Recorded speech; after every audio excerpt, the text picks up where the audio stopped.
আপনি আসুন আসুন বলি। ধারাবাহিকের শুরুতেই আমরা দেখতে পাই এক অদ্ভুত উত্তেজনায় ভরা একটি পডকাস্ট সেট। সবকিছু নিখুঁতভাবে সাজানো, আলো, ক্যামেরা, মাইক সব প্রস্তুত। আজকের অতিথি কেউ সাধারণ নন। হোস্ট উত্তেজিত কণ্ঠে বলে ওঠে, আজকের এই বহু প্রতীক্ষিত পডকাস্টে এমন একজন মানুষ আসছেন যিনি সমাজে এক নতুন দৃষ্টান্ত উপস্থাপন করেছেন। একজন মহিলা পুরোহিত, মিসেস শুভলক্ষ্মী রায়। ঠিক সেই সময়ই পরিস্থিতি আরো জটিল হয়ে ওঠে। হোস্ট হঠাৎ চমকে উঠে বলে, আরো একজন অতিথি। কেউ যেন আগে জানতো না কে আসছে। হঠাৎ ক্যামেরার সামনে হাজির হন জায়মা।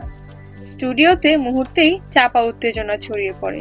হোস্ট কিছুটা অস্বস্তিতে পড়ে যায়, কারণ এই সাক্ষাৎটা মোটেই পরিকল্পনার মধ্যে ছিল না। জায়মা শান্ত কিন্তু দৃঢ় কণ্ঠে বলে, আজ আমি এসেছি শুধু একটাই সত্য সামনে আনতে। এ কথা শুনেই পরিবেশ ভারী হয়ে যায়। হোস্ট পরিস্থিতি সামাল দেওয়ার চেষ্টা করে বলে, প্লিজ, অনুষ্ঠান শুরু হতে চলেছে, সবকিছু লাইভ, ক্যামেরার সামনে আর লুকানোর কিছু থাকে না। পডকাস্ট শুরু হয়। হোস্ট দর্শকদের উদ্দেশ্যে বলে, আজ আমরা আলোচনা করব নারীর স্বাধীনতা, সিদ্ধান্ত নেওয়ার অধিকার আর সমাজ কিভাবে একজন নারীর উপর চাপ সৃষ্টি করে। এই কথা শুনেই শুভলক্ষ্মীর চোখে অস্বস্তি ফুটে ওঠে। ঠিক তখনই জায়মা প্রশ্ন ছুড়ে দেয়, আপনি কি সত্যিই নিজের সিদ্ধান্তে এই জীবন বেছে নিয়েছেন, নাকি সমাজ আর পরিবারের চাপেই সবটা? এই প্রশ্নে মুহূর্তে স্তব্ধ হয়ে যায় গোটা সেট। ক্যামেরা ক্লোজ আপে ধরে শুভলক্ষ্মীর মুখ, তার চোখে দ্বন্দ্ব, ভয় আর চাপা কষ্ট।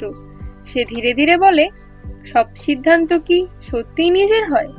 এই একটা লাইনেই যেন বহু বছরের না বলা কথা বেরিয়ে আসে। লাইভ শোতে চলতেই থাকে, আর প্রতিটা প্রশ্নের সঙ্গে সঙ্গে পুরনো ক্ষতগুলো একে একে উন্মোচিত হতে থাকে। হোস্ট বুঝতে পারে আজকের এই পডকাস্ট শুধু আলোচনা নয়, আর সত্য আর মিথ্যার মুখোমুখি সংঘর্ষ। ক্যামেরার সামনে দাঁড়িয়ে থাকা সবাই বুঝে যায় এই লাইভ শো এর পর কিছুই আর আগের মতো থাকবে না। এই গল্প এখানেই শেষ নয়, কারণ আজকের প্রকাশই আগামী ঝড়ের শুরু।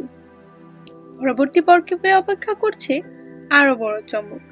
নিয়মিত সিরিয়াল আপডেট ও এপিসোড রিভিউ পেতে রূপ ডেইলি আপডেট চ্যানেলটি সাবস্ক্রাইব করুন।